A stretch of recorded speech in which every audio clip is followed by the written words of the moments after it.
Hey loves, welcome back to my channel. Today guys, I'll be checking out this interesting video from Millionaire Mentor, and it's titled Fight Erupts as Charlie Kirk obliterates Hasan Piker in epic debate. You guys, I'm super excited for this. If you're yet to subscribe to this channel, please consider subscribing. Give this video a massive thumbs up, comment, share, and all that good stuff. And without much ado, let's see what this video is all about. You've never seen an intellectual beating like this. Hasan Piker stood no chance against my boy Charlie Kirk in this debate on capitalism and the free market when Hasan was exposed as walking and talking contradiction against his own positions on the subject. But that's not all, because you need to stick around to see the debate nearly turn into a wrestling match as the Young Turks' Cenk Uygur starts screaming from the audience for no reason at all. Just subscribe to the channel for more discussions like this, and let's jump into it. Currently, the economic system that we're living under is inherently exploitative, it's inherently oppressive, and we're now actually feeling the devastating impact of that more than ever. We live in a country where there are 40 million Americans. We live in the wealthiest nation that has ever existed, the wealthiest nation on the planet, and we have 40 million Americans living in poverty. We have 18.5 million Americans living in extreme poverty, according to the latest UN reports. Climate change is happening no matter how hard people try to deny its existence, and its outcomes are devastating, especially for millennials, and this is something that we need to focus on. And unfortunately, every single time we tried to bring about any sort of socialized solutions to these problems that the free market obviously fails to provide solutions for, we get called socialist, and that idea is inherently damaging. We live under an inherently oppressive capitalist dogma, and I'm here to talk about that because I think that at least questioning that and striving to find a better system is exactly what young people should be doing right now. Right. So,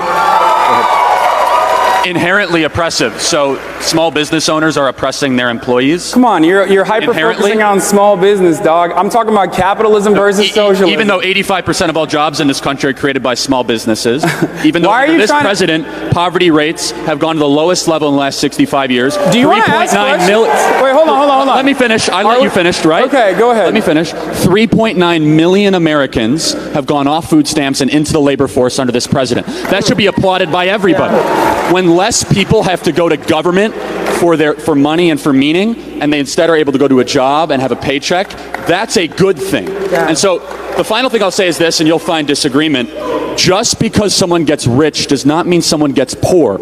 In order for you to get rich in a free market system, you must have a good idea. You must create value. You must employ people. You probably borrowed money. And you have an 80% chance of that business not succeeding. In a free market, yes, we applaud success, but you must take responsibility for failure. And you have seen in the last 100 years the standard of living increase for all people across the world. Things get better, prices go down, and we are able to enjoy the abundance that only a free market system can create. And you know what? I don't have to call you guys socialists. Bernie Sanders calls himself a socialist, and we should reject socialism. Conjecture versus hard statistics, that's the bird's eye view of this debate, but I want to pick at something that Hasan Piker just remarked about capitalism as supposedly inherently exploitative. How can Hasan make that explicitly Marxist talking point and yet not claim to be a Marxist? The entire edifice of Marxist thinking lies in construing the profit motive as an exploitation of the working class and as a means to extract their labor with minimum possible compensation. But the problem is construing the entire system of the free market as exploitative when it is the same system that has accomplished more to uplift people from poverty across the world than any centralized system of government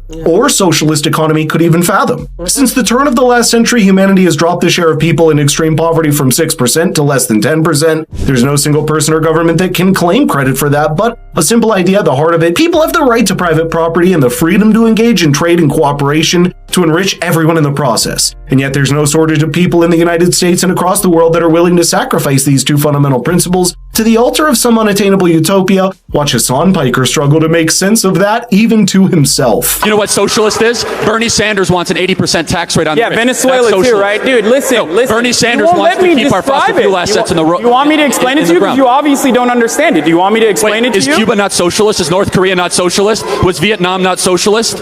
Was Zimbabwe not socialist? You can laugh all you want. Okay, but 100 million people died under socialism the last 100 years, and you have the gumption to continue Okay. You can keep laughing. Hold on. To the victims' families from Cuba, from Venezuela, from Korea, from Vietnam, from Mao's China, from Stalin's Russia. The number one killer of citizens, from innocent civilians in the last 100 years, has been the very idea that you shamelessly wear on your sleeve every single day. Marxism has killed more people than any other ideology over the last 100 years. Okay. Thank you for those words. Wow, you guys, what are your thoughts on this video? This is a very, very heated debate, and I can see how this is going to lead them into almost fighting each other. But whose side are you on? Are you with Charlie Kirk on this, or you are with Hasan Piker? Let me know in the comment section down below, and let's continue watching, you guys. You're welcome. When 100 million people die under a communist dictatorship, and some of those millions are also Nazis, which is included there, whatever, you blame communism. National Socialist Workers Party. Or you blame socialism.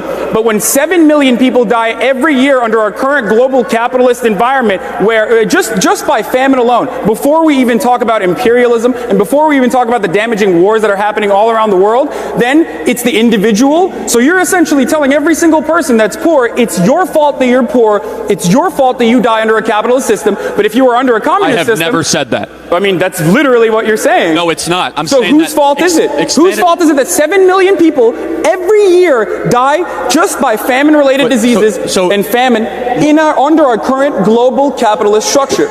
Whose individual fault is it? Yeah. Why is it with the system when it comes to communism, but it's actually go from 40 years to 80 years in America for women and 76 years for women. You're not answering my Global question. poverty is at its all-time low than it ever has been. It's not below 10%. You're not answering my question. You're not answering. You're talking about something completely different. There's not a singular person why individuals might die, unfortunately. However, what's going to stop that? It's unfortunate when they die. Oh, yes, yes, Hassan. Death is unfortunate. Yeah, I know. I love what Charlie Kirk just did there. It's incredible that people like Hasan Piker would first decry the corruption by what is fundamentally just crony capitalism, and then call for a select few people to have centralized control over the economy, with seemingly no understanding that centralizing power also means centralizing corruption. And guess what? That's exactly what has happened in every state and country that has tried to implement socialist economies, where people's greed for wealth makes them want to seek political power rather than produce something and sell it into a marketplace. But let's give Hasan the benefit of the doubt, because maybe what he really is calling for is socialism in the sense of redistribution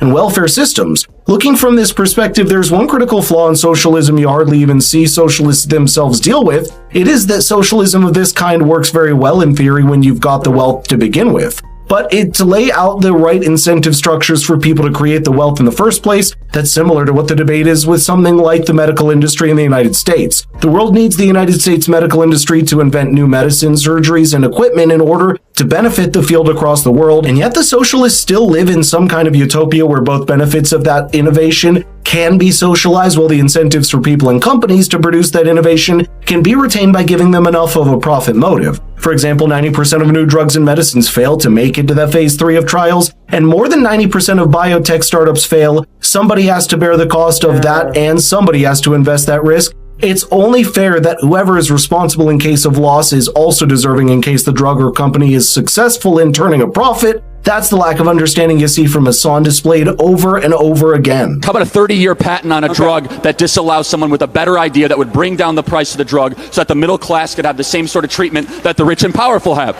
That's the regulation that you think I'm against? No, I'm not saying you're against it. I'm saying what I'm for, Hasan. I think we should...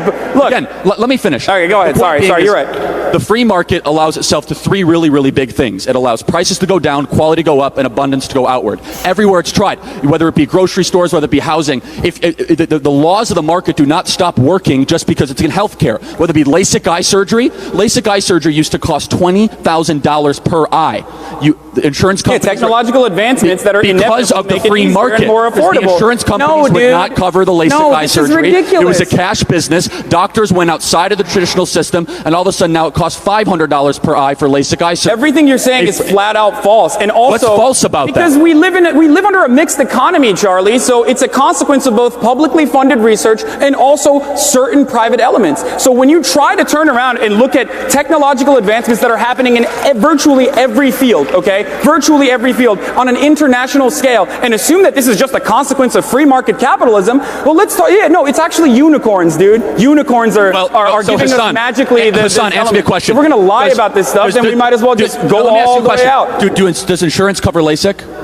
Does insurance cover LASIK? What does that have to do with anything? Because when you don't have the insurance lobby within the negotiating of prices, then the consumer knows exactly what everything costs. Are you going to? The reason why healthcare costs so much in this country, you go into a hospital, no one knows what anything costs. No one knows what anything costs for how long you stay there, for how long the procedure is. A key component of a market is pricing.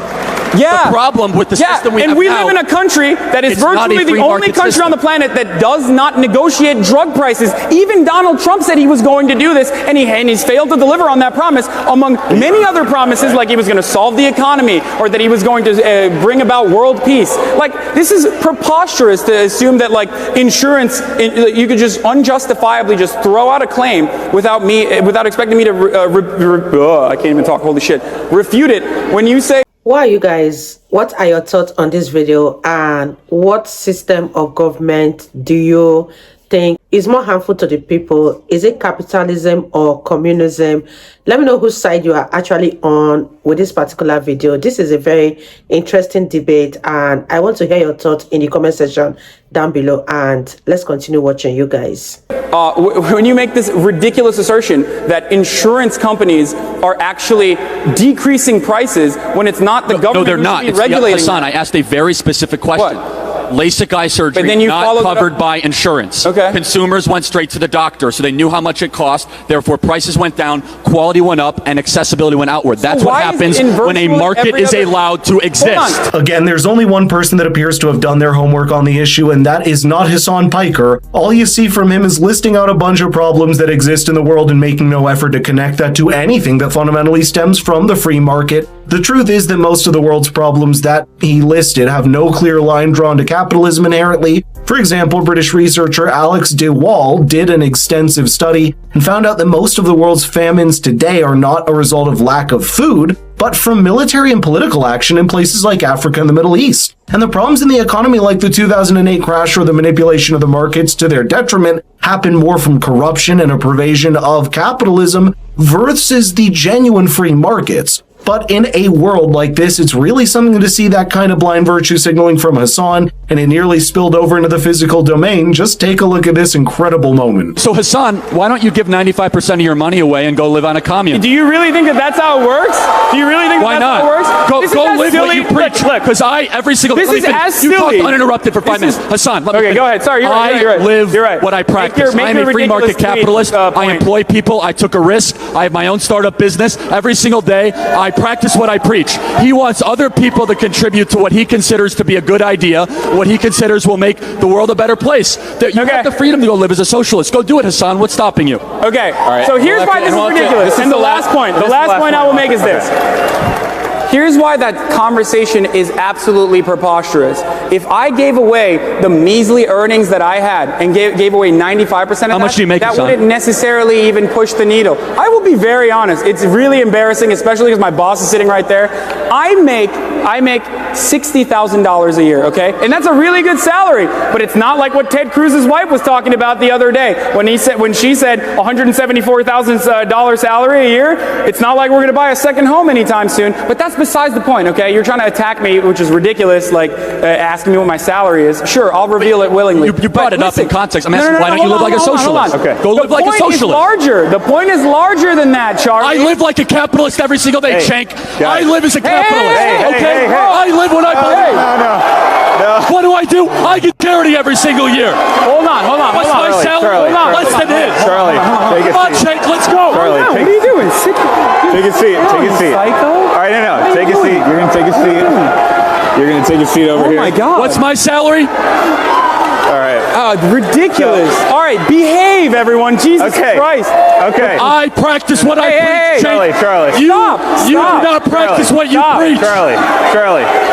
All right, hold on. Last point. You don't want to give him the attention here. Everyone, 35,000 donors across the country, my friend Cenk. We are funded by the grassroots of this country. You can try to demagogue it all you want. $60,000, Hasan, that would take him more than 50 years of living with zero expenses to buy the $3 million mansion he just bought in Los Angeles. But that's besides the point. There's nothing wrong with making money and buying what you want. The problem is when your actions don't line up with your words, even while lecturing other people's morality on that very basis. I think Charlie Kirk throughout this entire debate tried to match the loudness of his opponent, which is certainly a different tactic to remaining calm in response and obviously doesn't work when you got someone like Cenk shouting from the audience. Why does Cenk seem to lose his cool at the worst possible time every time? And it certainly did nothing to help Hasan, in fact only made his side look weaker. And the larger point, I think, it's the conversation like this that reveals just how much intellectual depth there is in the pundits and streamers that so many people go to for their real political takes.